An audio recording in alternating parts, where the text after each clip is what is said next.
तुम कभी सोचते हो ना, कल से मैं जल्दी उठूँगा, कल से ज़िंदगी बदलूँगा, कल से डिसिप्लिन शुरू करूँगा।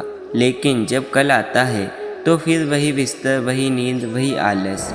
और ये बात सिर्फ तुम्हारे साथ नहीं है, ये हम सबके साथ है, क्योंकि इंसान के मन को आराम पसंद है। वो कंफर्ट जोन से बाहर नहीं निकलना चाहता। लेकिन सुनो, जल्दी उठना सिर्फ एक आदत नहीं है, ये तुम्हारी पूरी ज़िंदगी की दिशा बदल सकता है। क्योंकि सुबह का वक्त वो समय है जब दुनिया सो रही होती है और तुम अपने सपनों को जगाने में लगे होते हो। सुबह उठना सिर्फ सफल लोगों की आदत नहीं है, ये एक फ़ायदा है जो हर कोई ले सकता है। सोचो, जब पूरी दुनिया सो रही होती है तब तुम्हारे पास कुछ एक्स्ट्रा घंटे होते हैं। कोई डिस्टर्बेंस नहीं, कोई फ़ोन की आवाज़ नहीं, बस तुम और तुम्हारे गोल्स। कभी नोटिस किया है, सुबह का आसमान अलग लगता है, हवा साफ होती है, मन शांत होता है और सोच गहरी होती है। उस वक्त लिया गया एक छोटा सा फैसला कभी कभी ज़िंदगी की सबसे बड़ी दिशा तय कर देता है। पर हकीकत क्या है? हम सब जल्दी उठने की बात तो करते हैं, लेकिन सिस्टम नहीं बनाते।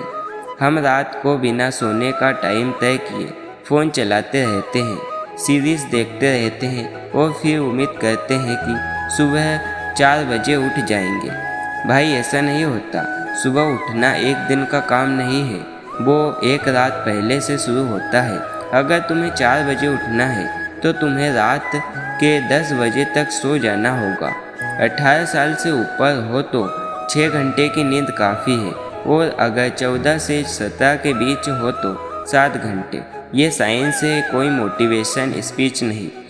नींद पूरी नहीं होगी तो सुबह उठना टॉर्चर लगेगा, डिसिप्लिन नहीं पनिशमेंट लगेगा। बहुत लोग गलती ये करते हैं कि सुबह 4 बजे उठ तो जाते हैं, पर दिन में 2 घंटे की लंबी नींद लेकर पूरी मेहनत का इफ़ेक्ट ख़त्म कर देते हैं। फिर दिन स्लगलिश लगता है, माइंड डल हो जाता है और शाम तक सोचते हैं, यार जल्दी उठना मेरे बस की बात नहीं, बात बस की है, बस तरीका गलत है। एक छोटा रूल याद रखो, पावर नैप ले सकते हो पर दिन की नींद नहीं। 5 से 10 मिनट की छोटी झपकी ठीक है, लेकिन 1 घंटे की नींद तुम्हारा पूरा रिदम बिगाड़ देती है।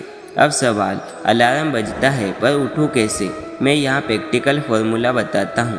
पहला तरीका, शरीर को मजबूर करो। रात को सोने से पहले या आधी रात के बाद थोड़ा ज़्यादा पानी पियो। सुबह जब अलार्म बजेगा बॉडी खुद तुम्हें उठाएगी, क्योंकि नेचर का अलार्म सबसे स्ट्रॉन्ग होता है। उठते ही कमरे की लाइट ऑन कर दो, खिड़की खोलो और बिस्तर फोल्ड कर दो, क्योंकि खुला हुआ बिस्तर तुम्हें वापस खींच लेता है। दूसरा तरीका, दिमाग को आदेश दो। जब तुम्हारे पास कोई ज़रूरी रीज़न होता है, जैसे एग्ज़ाम, फ्लाइट या कोई बड़ा काम, तो तुम बिना अलार्म के उठ जाते हो। क्यों? क्योंकि तुमने रात को ही दिमाग को उठना ही है का संदेश दे दिया है। अब हर दिन के लिए ऐसा ही रीज़न बनाओ, एक ऐसा कारण जो तुम्हें बिस्तर से खींच ले, तुम्हारे सपने, तुम्हारा गोल, तुम्हारा पर्पस। तीसरा तरीका, म्यूजिक का जादू। अपने अलार्म में वो साउंड लगाओ जो तुम्हें इंस्पायर करे, कोई भजन, कोई गाना, कोई आवाज़ जो दिल को हिला दे। धीरे धीरे तुम्हारा दिमाग उस आवाज़ को नई शुरुआत से जोड़ देगा और फिर तुम्हारा उठना ऑटोमेटिक हो जाएगा। याद रखो, जल्दी उठना सिर्फ अलार्म का खेल नहीं है, ये एक रिचुअल है। सुबह जब सूरज की पहली किरणें तुम्हारे कमरे में आए तो तुम तैयार रहो उसका स्वागत करने के लिए, जैसे कोई मेहमान घर आता है। वैसे हर सुबह तुम्हारी ज़िंदगी में एक नया मौका लेकर आती है। उठते ही सबसे पहले खुद को संभालो, चेहरा धो, थोड़ा स्ट्रेच करो, थोड़ी देर शांति से बैठो। अपने दिन के लिए एक संकल्प लो, आज का दिन मेरा है, मैं अपने लक्ष्यों के लिए काम करूँगा। उस पल जो ऊर्जा तुम्हें मिलेगी वो पूरे दिन तुम्हारा साथ देगी। मेरे दोस्त, अगर तुमने अपने दिन का पहला पल जीत लिया तो समझो तुमने अपनी ज़िंदगी का पहला युद्ध जीत लिया। क्योंकि जिसने सुबह पर जीत पा ली वो दिन पर भी जीत सकता है, और जिसने दिन जीत लिया वो ज़िंदगी जीत सकता है। आपको वीडियो थोड़ी सी भी इन्फॉर्मेटिव लगी तो वीडियो को लाइक करना ना भूलें। मेरे साथ जुड़े रहे, फिर मिलेंगे नेक्स्ट वीडियो के साथ। जय श्री कृष्णा।